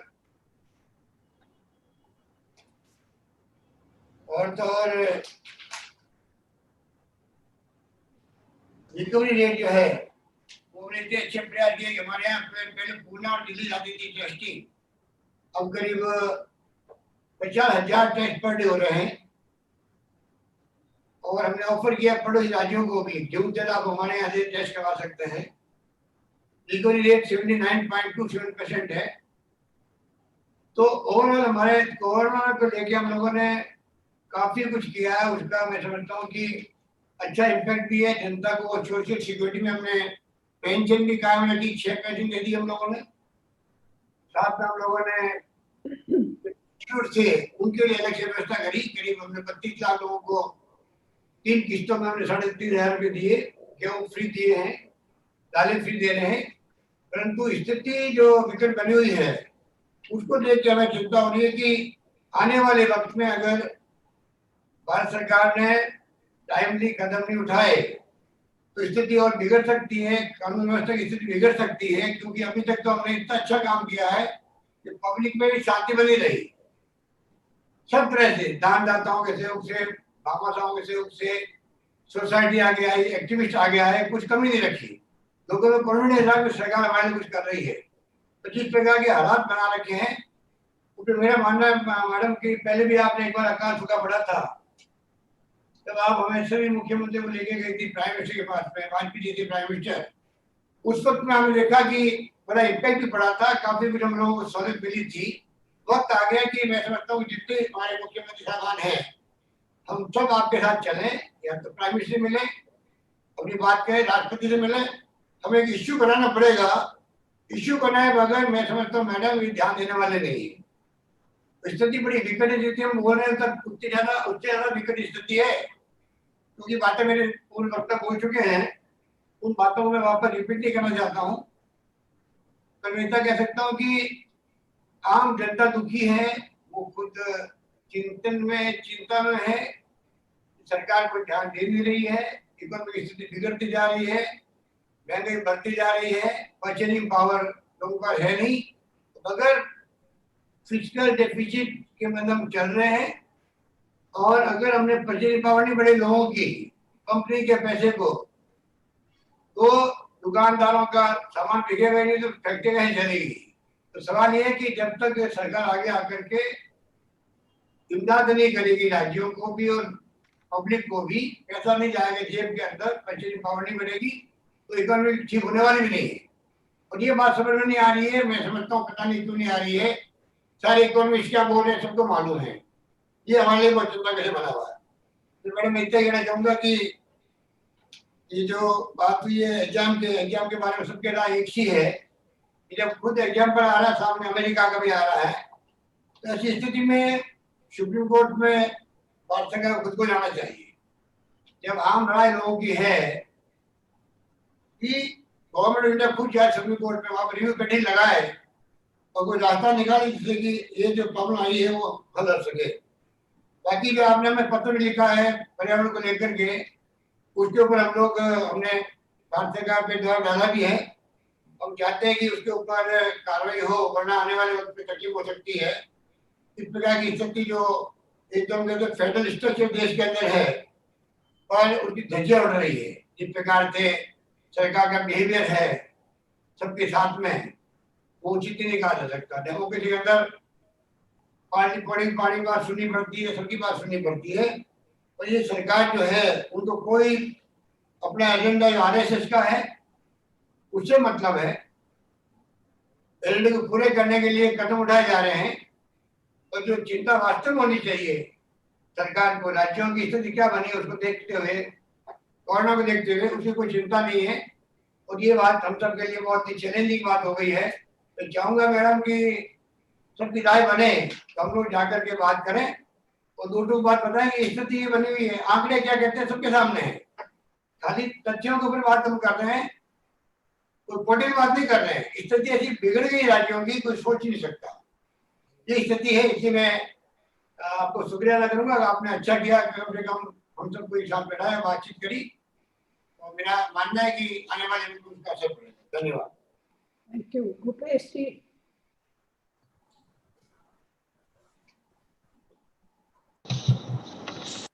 आदरणीय सोनिया जी, आदरणीय ममता जी, आदरणीय कैप्टन साहब, गहलोत साहब, ठाकरे जी, सोरेन साहब, बहुत सही समय में आपने ये बैठक की है, इसके लिए मैं आपको बधाई देता हूं। और लगातार इन समस्याओं को पार्टी उठाती भी रही है और आज विभिन्न राज्यों के मुख्यमंत्री के बीच में इस मुद्दे को आपने उठाया और सभी मुख्यमंत्रियों ने अपनी अपनी राय दी है। मैं सभी को धन्यवाद देता हूं। जहां तक कि जीएसटी का मामला है, हम लोग उत्पादक राज्य हैं और इस कारण से 2022 तक हम लोगों को कंपनसेशन देने की बात कही गई थी, लेकिन पिछले 4 महीने से किसी भी राज्य को कंपनसेशन की कोई एक पैसा भी केंद्र सरकार ने नहीं दिया है। जबकि आवश्यकता अभी जो स्थिति है 2022 से बढ़ा के बल्कि 2027 तक ही किया जाना चाहिए। इस प्रकार का प्रस्ताव जो उत्पादक राज्य हैं वहां से होना चाहिए। मैं इस मत का हूं। अभी हम लोगों को जो पैसा मिलना था 2828 करोड़ वो नहीं मिला है और इसके कारण से जो स्थिति है वो भयावह होती जा रही है। मुझे ये भी जानकारी मिली है कि कल केंद्रीय वित्त मंत्री जी बैठक ले रहे हैं, लेकिन एजेंडा कुछ भी नहीं है। कहा जा रहा है ब्रेन स्टॉर्मिंग किया जाएगा। तो मैं समझता हूं कि जो खबरें छन के आ रही है वो बहुत ही डरावना है। वो इस मामले में कि यदि 4 महीने से पैसा नहीं दिए हैं और यदि कल ये फैसला ले लिया जाता है कि जो कंपनसेशन की राशि उसको नहीं दी जाएगी तो उत्पादक राज्यों की हालत और बहुत खराब हो सकती है। दूसरा जो इशू है जिसके बारे में सोरेन जी ने जो बातें कही कि जो पर्यावरण के संदर्भ में, तो ये तो बहुत भयावह है कि यदि कोई उद्योग लग जाए और उसके बाद वो सारे कानून का नियम का पालन करेंगे तो मुझे एक घटना याद आ रही है। जमुना किनारे एक मंदिर बना था और वो मामला सुप्रीम कोर्ट तक गया और सुप्रीम कोर्ट ने आखिर में कहा कि कानून के हिसाब से तो गलत बना है, लेकिन सैकड़ों करोड़ रुपया, 150-200 करोड़ रुपया खर्च हो चुका है, तो इसलिए इसको हटाया जाना तो ठीक नहीं है। तो उसी प्रकार से बात आएगी यदि जो कानून बना है, पैसा कानून बना है, पर्यावरण कानून बना है और उसको पालन किए बिना यदि उद्योग लग जाए और लगने के बाद यदि वो कानून का पालन नहीं करेंगे तो आखिर में फिर हम न्यायालय भी जाएंगे तो कहा जाएगा कि भाई सैकड़ों करोड़ रुपए खर्च हो गया है, लग गया है, इसको हटाया जाना राष्ट्रीय क्षति होगी। तो ये जो कानून आया है वो बिल्कुल ही गलत है और जो EIA जो ड्राफ्ट है उसका हम लोगों को कड़ा विरोध करना चाहिए। दूसरा, जो कृषि के मामले में जो मंडी का जो मुद्दा है जिसे कैप्टन साहब ने विरोध किया था और हम लोग भी भारत सरकार को एक पत्र लिखे हैं कि यदि इसको कोई भी मंडी में कहीं भी जाके बेचा जा सकता है और राज्यों को मंडी शुल्क लेने का अधिकार छीन जाएगा तो राज्यों को जहां राजस्व की कमी होगी वहीं हमारे छत्तीसगढ़ में करीब 80% जो कृषक हैं वो मार्जिनल फार्मर है और वो कहीं पंजाब में जाके या राजस्थान में या महाराष्ट्र में बेचने जाएंगे नहीं, उसको तो यहीं से मंडी में बेचना है। तो उसका लाभ केवल व्यापारियों को, बिचौलियों को होगा, छोटे किसानों को नहीं मिलेगा। इसलिए उसके मैं आवश्यकता नहीं समझता, उसको वापस लिया जाना चाहिए। तीसरा, जो शिक्षा नीति के बारे में सभी लोगों ने बात कही, अभी परीक्षा के मामले में तत्कालिक मुद्दे पे सभी मुख्यमंत्रियों ने जो बात कही है उससे मैं भी सहमत हूं, चाहे वो राष्ट्रपति के पास जाना पड़े, प्रधानमंत्री के पास जाना पड़े या फिर कोर्ट जाना पड़े, लेकिन वहां तो जाना चाहिए। लेकिन उसके जो लॉन्ग टर्म जो शिक्षा नीति जो लाए हैं उसमें हम लोगों को विचार करना चाहिए। जो शिक्षा नीति लाए हैं निश्चित रूप से ये राज्यों के लिए बहुत ही घातक है, क्योंकि जो नीति लाए हैं उसमें पहले कक्षा 1 से 5 तक के प्राइमरी का था, उसके पहले 3 क्लास और जोड़ दिए हैं, जो आंगनबाड़ी उसको भी कर दिए हैं। तो ऐसे में वो आंगनबाड़ी को यदि क्लास उसमें आप जोड़ देते हैं तो फिर इंफ्रास्ट्रक्चर कैसे होगा, फिर शिक्षकों की भर्ती, मान लो 30,000 हमारे यहाँ आंगनबाड़ी है तो 30,000 शिक्षकों की भर्ती भी करनी पड़ेगी और इस मामले में भारत सरकार ने कुछ नहीं कहा है। उसकी स्कूल बिल्डिंग कैसे बनेगा, फिर वो क्लस्टर में करने की बात कर रहे हैं। तो हमारे जो आदिवासी अंचल है वो बहुत दूर दूर में है और उसके वैसे भी फिर ड्रॉप आउट की संख्या बढ़ती जाएगी। तो ये जो नीति है ये बहुत ही भ्रामक है और पूरा सेंट्रलाइज करने की बात कही जा रही है। तो फिर जो हम अपने प्रदेश के बारे में कुछ बताना चाहते, शिक्षा में जोड़ना चाहते थे, हम अपने प्रदेश में जोड़ नहीं पाएंगे। इसलिए जो नीति जो बनाए हैं उसका विरोध किया जाना चाहिए। और फिर एक बात और कही जाती है, जैसे अभी हमारे यहाँ जो आर्ट सब्जेक्ट ले तो उसे BA डिग्री मिलती है, जो साइंस ले वो BSc की डिग्री मिलती है, लेकिन भारत सरकार अब जो नीति लाई है उसमें ये कह रहे हैं कि आप इकोनॉमिक्स भी ले सकते हैं, आप फिजिक्स भी ले सकते हैं। अभी की स्थिति ये है कि हम अपने स्कूलों में, कॉलेजों में जो सब्जेक्ट के जो टीचर हैं उसे बहुत मुश्किल से भर पाए हैं। सुदूर अंचलों में तो वो उन विषयों के टीचर भी नहीं मिल पाते। ऐसे में जब अलग अलग सब्जेक्ट के एक कोई भी जो स्टूडेंट है यदि वो अलग अलग विषयों को ले लेंगे, साइंस के भी और आर्ट के भी और कॉमर्स के भी, तो फिर इतने सारे शिक्षकों की भर्ती करना, उसको उपलब्ध कराना, ये तो बहुत ही खर्चीला होगा। लेकिन भारत सरकार इसमें वित्तीय व्यवस्था किस प्रकार से होगी इसके बारे में मौन है, जो इस विषय में भी हम लोगों को बहुत गंभीरता से विचार करने की आवश्यकता है। अभी सोरेन साहब ने जो कोल ब्लॉक के बारे में जो बात कही है, और पूरे देश में जो स्थिति है वो प्राइवेटाइजेशन का चल रहा है, चाहे वो एयरपोर्ट का हो, चाहे वो रेल का हो, चाहे सेल का हो, जितने भी इंडस्ट्री हैं सबका निजीकरण कर रहे हैं। तो आज जो स्थिति बनी है, जो 70 साल में हमारी सरकारों ने जो विभिन्न संस्थान सार्वजनिक उपक्रम बनाए हैं उसको लगातार बेचते जा रहे हैं। तो अब जो आवश्यकता है वो India against privatisation, India against privatisation की लड़ाई हम सबको लड़नी पड़ेगी, क्योंकि केरल से लेकर जम्मू कश्मीर तक के जितने भी सार्वजनिक उपक्रम हैं उसे बेचा जा रहा है और एक एक करके बेचते जा रहे हैं और हम राज्य के लोग चुपचाप बैठे देखते रहे हैं। कहीं कहीं विरोध हो रहा है, केरल की विधानसभा में पारित हो रहा है, कहीं और विधानसभा में पारित हो रहा है। इससे हम लोगों को सामूहिक रूप से लड़ाई लड़नी पड़ेगी। हमारे यहाँ भी छत्तीसगढ़ में पिछले समय जब वाजपेयी जी प्रधानमंत्री थे तब हमारे यहाँ बालकों को बेच दिया गया।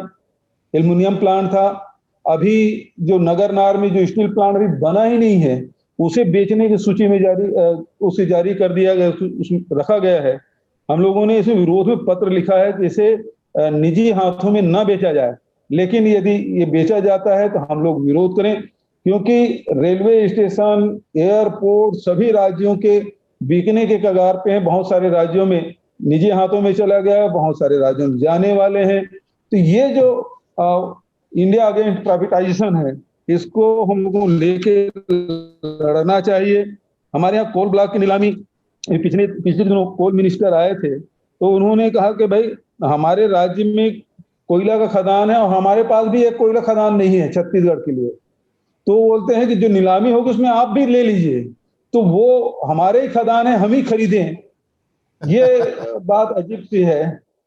सर जी ऐसे हुआ था ना, तो ये पूरे जंगलों को उजाड़ के यदि इस प्रकार से किया जाएगा और निजी हाथों में बेचा जाएगा, उनका कहना है कि 50 साल में कोयले के रिलेवेंट नहीं रह जाएगा, तब तक के दूसरे कोई चीजें आ जाएगी। लेकिन आज जैसे हम भले रॉकेट के युग में आ गए हैं, लेकिन बैलगाड़ी समाप्त नहीं हुआ।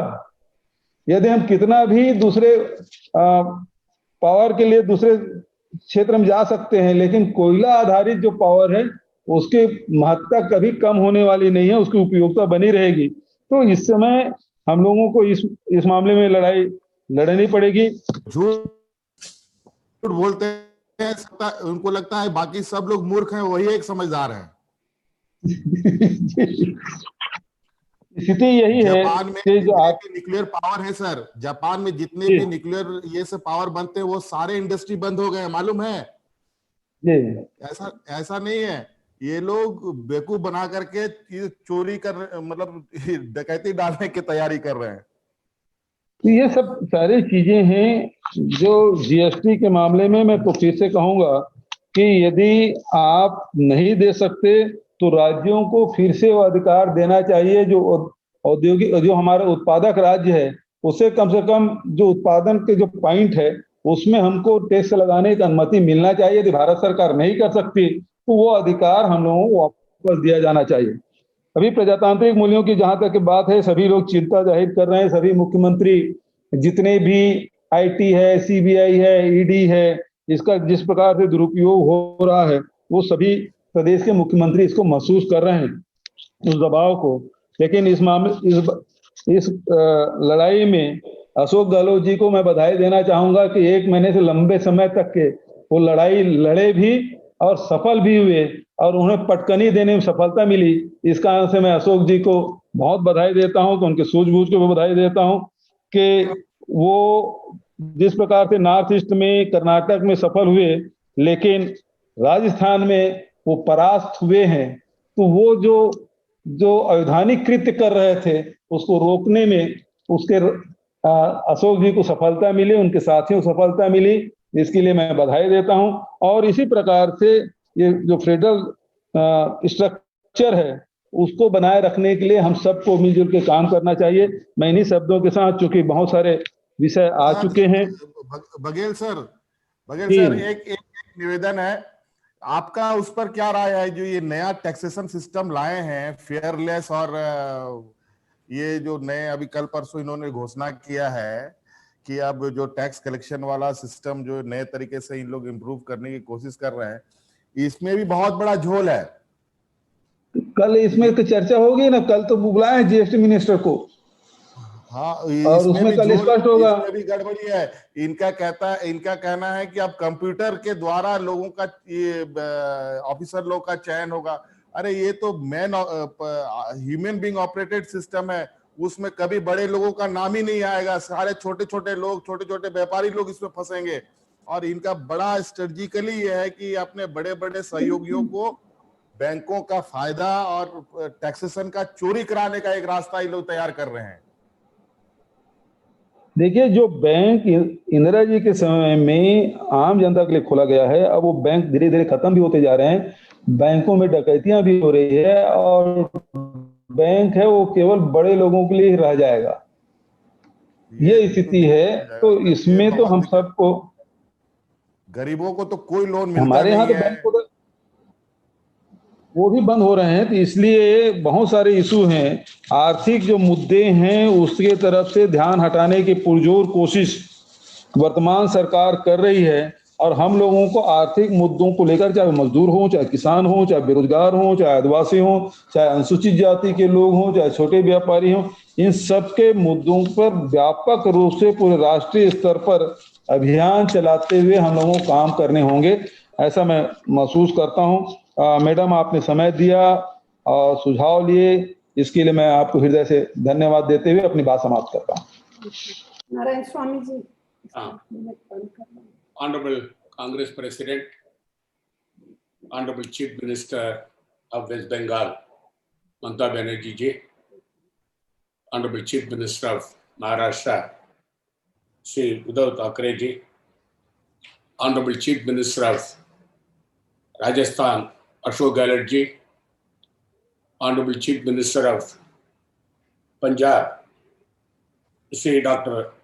Amarendra Singh ji, Honorable Chief Minister Chhattisgarh, Bhupesh Baghel ji, Honorable Chief Minister of Jharkhand, Shri Hemant Soren ji, I wholeheartedly welcome you all. I heard all your speeches.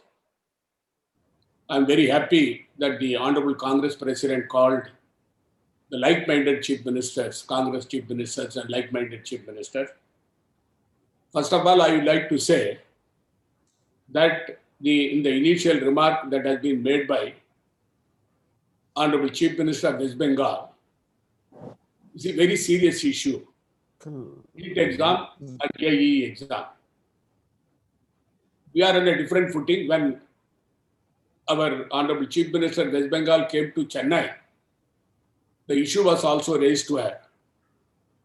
The NEET exam, which has been proposed by the Government of India, has been opposed by our government and also DMK party. The reason is that we are conducting the exam in the state board. The Government of India conducting NEET exam on the basis of CBSE. Our poor children belonging to the villages, scheduled caste, scheduled tribe, OBC children who are studying in government schools, when on the basis of the mark obtained in 12th class, the scheduled tribe people were getting medical classes, engineering courses. Scheduled caste children were getting, rural people were getting. Today, when madam, the NEET exam came, the rural people have been eliminated. The people who studied in the state board, they are eliminated. The children belonging to the richer class who studied CBSE, they are getting elected. Madam knows pretty well, more than 7 children committed suicide in Tamil Nadu. When the board exam was announced, NEET exam was announced, for the last 3 years, 7 children committed suicide, fearing that they will not pass the exam. After the exam they failed, they committed suicide. Therefore, our Congress government in Puducherry and also the DMK party took a stand that NEET exam is to be scrapped, and we wanted on the basis of the mark obtained in the 12th class, the children should be admitted. in the medical course and also in the engineering course and other professional courses. Why NEET exam should be conducted? The basic question is that. Therefore, madam, I join with all the honorable chief ministers of the Congress ruled states and our supporting ruled states. We will all join together and fight the battle in the Supreme Court, and we will try to get justice for our children during this COVID pandemic situation. Conducting exam will lead to increasing COVID cases in the country. Lot of children will be affected, and some of them will be severely affected. Who is responsible for it? The government of India is responsible for it. Therefore, the government of India should review it. I wrote a letter to Honorable Prime Minister yesterday. I told him that postpone GE examination as far as our state is concerned. Cancel NEET examination. But madam, I joined with them. We will go to the court. I agree with the Honorable Chief Minister of West Bengal. We will jointly fight the battle against the central government on this issue. Madam, during this COVID situation, ours is a small state, but our revenue has dropped. In the month of March, we got only 30% revenue. In the month of April, it was 45%. In the month of June, it was 55%. In July, it is 60%. 40% revenue shortfall is there. Madam, I am a member of the GST Council. I attended so far right from Arun Jaitley today, Madam Nirmala Sitharaman, about 33 meetings I attended as the Finance Minister of the state. I raised several issues along with the Honorable Chief Minister of Punjab, Honorable Finance Minister of Punjab, Honorable Finance Minister of Rajasthan, and also Honorable Finance Minister of West Bengal. We jointly raised several issues. But this was a solemn commitment given by the government of India in the bill, in the GST bill, that the government of India will compensate for 5 years all the states, the loss of revenue incurred to those states. Madam, if you are allowed to freely tax our people, we know how to raise the resources, how to raise the revenue. But that power has been taken over by the government. Though it was brought by our government, it was one tax. We wanted that one tax for the people in a simple way. But they totally messed up, and they said 0%, 5%, 12%, 24%, then 32% and 54%. By doing this, the government of India is getting revenue and the state is not given due compensation. How can, madam, the Attorney General give an opinion when it was a solemn commitment given by the government of India in the parliament and also to the states in the GST Council that 14% compensation will be given to all the states and bi-monthly, irrespective of the fact whether the government of India gets revenue, sufficient revenue or not. Now they are taking the plea. In fact, in the last meeting in the virtual conference, I raised the issue with the Nirmala Sitharaman. Madam, I told her, this is a commitment given by you. How can you go against it when the government of India is violating its own policy, principles and the law? How can you expect the state government to do that? But unfortunately, madam, she said we will go for a market borrowing. I told her whether you go for a market borrowing or you get it from Reserve Bank of India, it is your baby. But you have to give us the compensation. For the last 4 months, all the, including BJP ruled states, they are all raising the voice. But so far, no reply coming from the government of India for that. And unfortunately, the finance secretary goes to the standing council, finance ministry standing council, and he says that we have no money. That means that the government of India has become bankrupt. When they say we don't have money, it's a shame on the part of the government of India. Government of India can say that. Government of India has to pay, whereas, madam, I am one of the state who is fighting against the government of India and also Lieutenant Governor. The same is the case with Madam Mamata Banerjee. She is fighting against the government of India and also governor every day. Can you imagine, madam, in our state, Puducherry, the Lieutenant Governor said she will come and address the house when I called the assembly session. She gave approval. She did not come. But I read the budget. I didn't bother about her. After 3 days, she came to the house and addressed the house. Therefore, we are fighting battle every day against these people. But we don't bother. Whether we remain in power or not, we will uphold democracy. We will uphold values.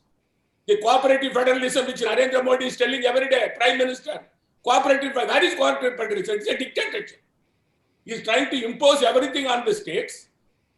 His agenda he wanted to impose. When the Hemant Soren said, even the Honorable Chief Minister of West Bengal said, the Prime Minister's health scheme, they are giving only 40%. We give 60%. They say it has to be Prime Minister's scheme. Money is our major part of the money is our government money. But they want to take the name for themselves. Madam, 7th Pay Commission arrears for the last 4 years. We have paid to our state government. Announced by the government of India, we paid. No compensation was not given to us. Puducherry, madam, we wanted us to be included in the 15th Finance Commission. We are getting assembly. Delhi is also assembly. All the states are getting now 51% share in the revenue. But Puducherry is getting only 26% revenue. But they are collecting more than 6,000 crores. 50% of the money comes to 3,000 crores. They are giving us only 1,700 crores. That is how they are cheating our governments. They are not paying our due share. They said, but the Delhi government, they are treating them separately. We are being treated separately, even within the union territories. Therefore, madam, the GST compensation, tomorrow in the meeting I will be attending, I will forcefully say that either you pay the compensation within a period of 15 days, otherwise you leave us, we will go for our own pattern of taxing the people. We know how to raise our resources. We don't want to come with you before a begging bowl. We will tell the Nirmala Sitharaman like that. Because why do our money they take, madam, and they are not giving us the money? Therefore, madam, this is very clear from our side. The other issue which has been raised, it's a very important issue. The privatization of DISCOM. They wanted to give it to Adani. It's a very clear-cut issue. We have got an infrastructure for privatization of the power sector, they are telling. If you don't do it, we will not give you the grant. They are putting condition on us. Who are they to put condition on us? We have got an infrastructure of about 20,000-30,000 crores for power distribution system in our state. Our state government is running it. They wanted to take it over by indirect method in the name of privatization. The environment impact assessment, they are reducing the time frame. Public hearing, they would like to go against it. New education policy. Madam, when our leader, Shri Rajiv Gandhi was the Prime Minister, Parliament debated on the new education policy. And thereafter it was approved by the Parliament. Today, there were extensive consultations. Yeah, before the policy was deliberated at all levels, including the educationists and the people who are in the education field, all were called and discussed. Today, they announced, third day they said we are going to implement. But southern states are opposing it, including the, madam, during COVID situation in our state till April, there are only 3 cases. Today, it has become 11,000 cases. About 9,000 people have recovered and went home. Because the death rate is only 1.4%. The recovery rate is more than 75%. I received so far, madam, 5 video conferences I attended with the Prime Minister. In 3 video conferences I spoke. The Prime Minister said, he said, you will have to control COVID. I told him, give us money. Where is the money to the states? He said, he never answered that issue. He never answered to us at all. And now, madam, so far, we spent more than 200 crores for controlling COVID in our state, in a small state. The government of India gave us only 3 crores. Disaster Management Fund. It is not COVID money.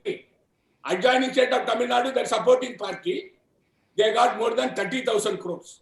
The population is more, I agree. I'm not saying that Tamil Nadu should not be good. Tamil Nadu should get. But we should get our due share. Our people are also Indian. We are not come from France. Madam, this kind of the stepmotherly attitude of the central government. in ignoring our states, the Congress ruled state, and trying to topple Congress governments. But every day we have to fight the battle against them, imposing officers on us, imposing their policy on us, even if it is a state subject, interfering in that.